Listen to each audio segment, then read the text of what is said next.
New one's up here in the cup holder.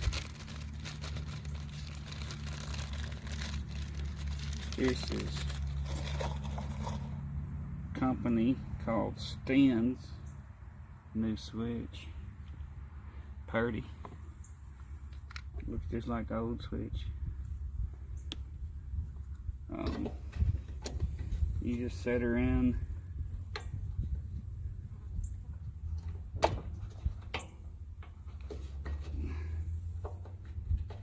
Set it in place. Snap it in.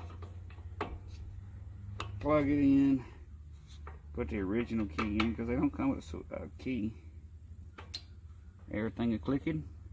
Before you push down on it, it would click and then stop clicking, and then it wouldn't. And man,